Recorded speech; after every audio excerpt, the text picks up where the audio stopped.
วันตังอภิวาเทมิสวากขาโตภะคะวะตาธัมโมธัมมังนัมสสามิสุปฏิปันโนภะคะวะโตสาวกสังโฆสังฆังนะมามิกล่าวนะโมสามจบแล้วก็ไหว้พระธาตุต่อเลยนะโมตัสสะภะคะวะโตอะระหะโตสัมมาสัมพุทธัสสะนะโมตัสสะภะคะวะโตอะระหะโตสัมมาสัมพุทธัสสะนะโมตัสสะภะคะวะโตอะระหะโตสัมมาสัมพุทธัสสะปุริมายาทะเขนายาปัจฉิมายาอุตตรายาเอติมายาอุปริมายาติสายากัปปนาเคเรสเมงปะปะเตมหากัสสเปนะคาปิตังโพธาโอรังกถาตุงเสรสานามาเมสุวรรณรัชตังรัตนังปณิตังโพธาโอรังกเจติยังอาหังวันทามีสัพพะทาวาตามเด้อข้าแต่สิ่งศักดิ์สิทธิ์ทั้งหลายเทวบุตรเทวดาที่พิทักษ์รักษาเจดีย์พระธาตุพนมเจ้าเฮือนสามพระองค์เจ้าราชครูหลวงโพนเสมกบุรพาจารย์วัดพระธาตุพนมพระภูมิเจ้าที่เจ้าแม่ธรณีพญาสัตตนาคาพญานาคทั้งเจ็ดที่ดูแลรักษาปกปักรักษาเจดีย์พระธาตุพนมพญามุจลินที่ดูแลรักษาสระพานทองสระโบราณ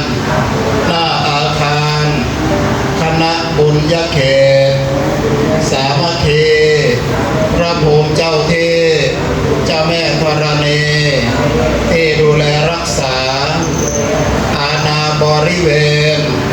คณะบุญญเขตสามัคคีและสิ่งศักดิ์สิทธิ์ทั้งหลายจงรับรู้รับทราบวันนี้วันพฤหัสบดีที่10 เมษายน 2568 ลูกหลานญาติพี่น้องของยายดอกไม้หงส์ภักดีได้มีศรัทธาในพระพุทธศาสนาเป็นเจ้าภาพถวายภัตตาหารเพลแด่พระภิกษุสามเณรเพื่ออุทิศส่วนบุญส่วนกุศลไปถึงดวงวิญญาณยายดอกไม้หงส์ภักดีและญาติพี่น้องทั้งหลายที่ล่วงลับไปแล้วที่กล่าวนามไปแล้วให้รับรู้รับทราบและมารับส่วนบุญส่วนกุศลในวันนี้จึงถือโอกาสบอกกล่าวสิ่งศักดิ์สิทธิ์ทั้งหลายให้รับรู้รับทราบและนำข่าวสารการทำบุญทำกุศลอุทิศส่วนบุญส่วนกุศลไปถึงดวงวิญญาณญาติพี่น้องทั้งหลายที่กล่าวนามไปแล้วได้รับรู้รับทราบ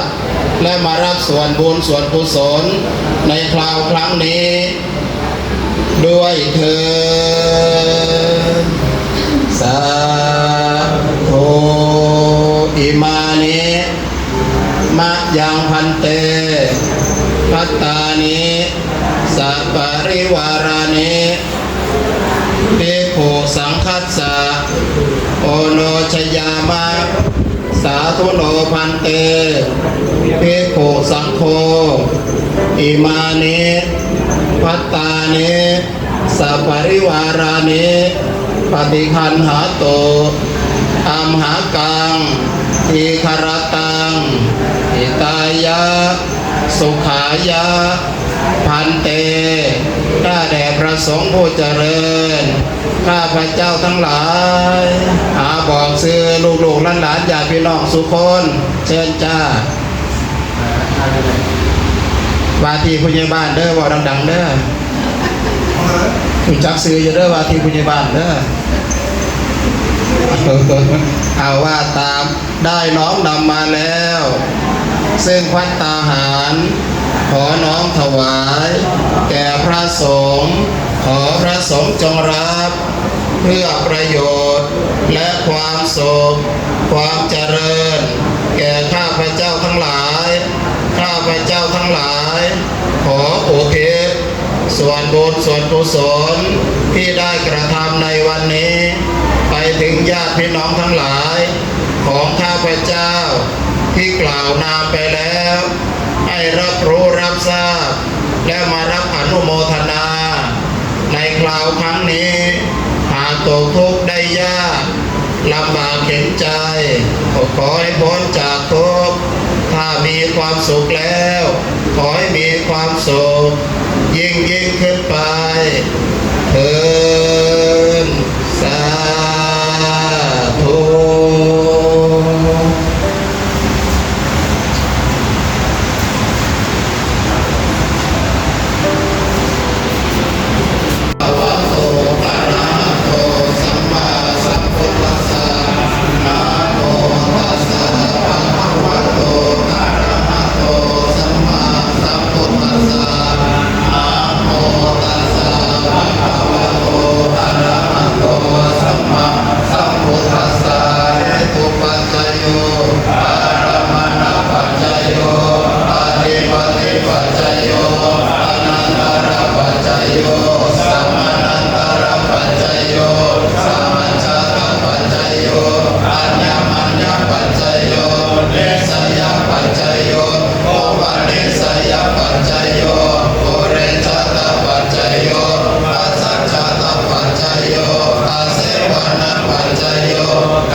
นอนนานงานน้อยดังเด้อเสียงเด้อเสียงสุบัติดังเด้อนอนนานงานน้อยใช้บ่อยเงินหมดเงินมีหน้าสดเงินหมดก็หน้าแห้งไม่แห้งง่ายๆหรอกตั้งใจมาทำบุญขนาดนี้สถานที่ทำบุญก็ศักดิ์สิทธิ์มีพระบรมธาตุพนมเป็นสักขีพยานในการทำคุณงามความดีมีพระบรมธาตุพนมเป็นที่ยึดเหนี่ยวจิตใจพุทธศาสนิกชนทั้งหลายวันนี้ข้าพเจ้าทั้งหลายได้เห็นเป็นบุญตาได้เจรจาเป็นบุญปากได้ปฏิบัติอุปถากเป็นบุญใจมีพระสงฆ์สามเณรหมู่ใหญ่ซึ่งเป็นเนื้อนาบุญรับศรัทธาสาธุชนทั้งหลายที่มาถวายพระตาหารเพลในวันนี้มีพระครูโสตาเจติยา สง่าเสียงดีเสียงดังพร้อมเพียงกันดีเป็นเนื้อนาบุญนำกล่าวถวายภัตตาหารในวันนี้ไม่ติดไม่ขาดแม้แต่นิดเดียวกล่าวนัวสวดนัวเหลือเกินก็รับดังในนัวเหลือเกินกล่าวนัวสวดนัวเหลือเกินไม่ถึงเกิดทำเสกตัวให้ศักดิ์สิทธิ์เสกจิตให้มีกุศลเสกดีใส่ตนเสกมงคลใส่ตัวสาธุเอาอย่างไรถ้าพี่น้องมาถวายอย่างไรบางสกุลเลยจะมอบมาถวายอีกนะเจ้าเลยเจ้าคนเลย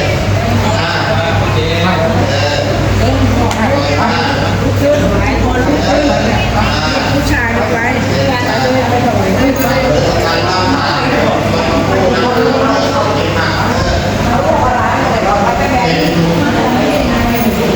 ต้องกันเด้อต่อ2 คนเลย2 คนเลย2 คนหลานกับลูกเขยเอาเด้อพร้อมเด้อมันจะได้เก็บภาพเด้อยกขึ้นถวายซาถ่ายรูปก่อนจะมันง่ายครั้งเดียวกันเด้อตั้งใจหลายเดือนเนาะตอนนี้พวกเราหันหน้าไปทางนู้นก็เอาถวายเนรเอาถวายบัตรหันหน้าไปทางสมาเนรบัตรนี่ส่งต่อให้กันเลยส่งต่อให้กันเลยล่ะส่งต่อข้างหลังก่อนล่ะครับไปข้างหน้าปึ๊บเป็นครูกันเลยล่ะเป็นครูกันเลย1 2 1 2 1 2ไปเลยเด้อเอาไปเราส่งได้แล้วเดี๋ยวไปอย่าดิ้นเลย ต่อให้ร้องข้างหลัง ต่อกันเลยเรียบร้อยครับด้านหน้าด้านหลังด้านหน้าด้านหลังไปเลยด้านหน้าด้านหลังไปเลยจะคู่กันแล้วเอาไปด้านหลัง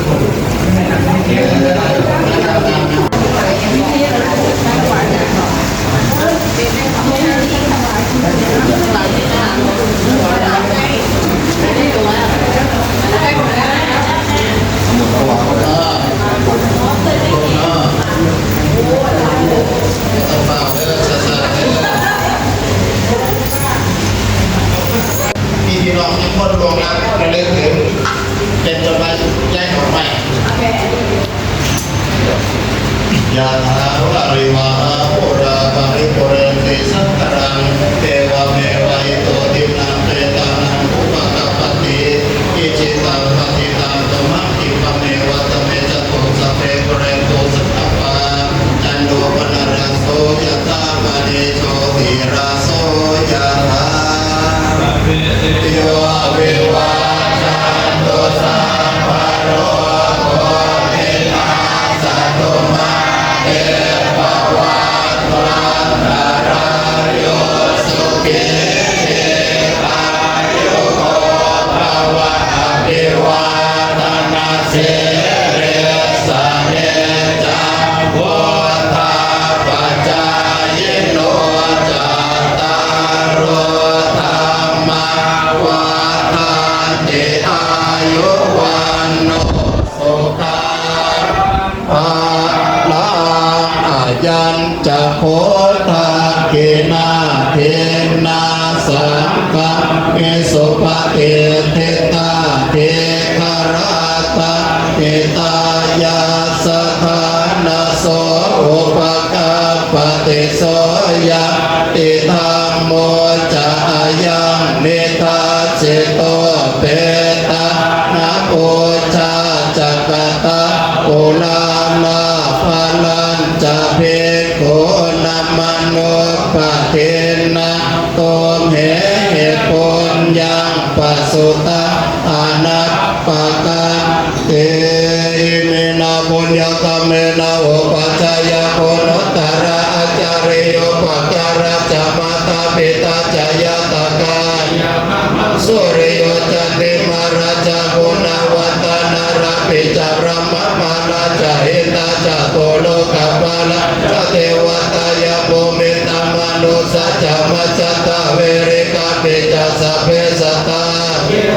ปุญญาเดปะกตานิเมโตกัมจติเวตังเตโตกิปังปะเปตาโวมาตังอิเมนะปุญญากัมเมนะอิเมนะโอเตเสนะจักกิปังสุรเปเจวะอนุปาทานาเจตานังเยสัตตาเนหินาธัมมายาวะเดวะนาโตมะมังยัสสตุสัพพะทาจโตภเวภเวโอโจติตังสติปัญญาสันเลโภวิริยามินามาลาลาพันโตโลกัสสังฆโตจาวิริเยสุเมพุตานิภาวะโรตัมโมนาโตวารุตาโมนาโตปัจเจกโพโตจัสสังโฆนาโตตารโรมะมะเยโสตามานุภาเวนะมาโรกัสสังลาภัตโตมาภวตุสัพพมังคลังราคันตุสัพพะเทวตาสัพพะพุทธานุภาเวนะสัทธาโสติภวันตุเตภวตุสัพพมังคลังราคันตุสัพพะเทวตาสัพพะธัมมานุภาเวนะสัทธาโสติภวันตุเตภวตุสัพพมังคลังราคันตุสัพพะเทวตาสัพพะสังฆานุภาเวนะสัทธาโสติภวันตุเตญาติโยมไหว้พระพร้อมกันอีกครั้งหนึ่งอะระหังสัมมาสัมพุทโธภะคะวันโอตังภะคะวันตังอภิวาเทมิสวากขาโตภะคะวะตาธัมโมธัมมังนัมสสามิ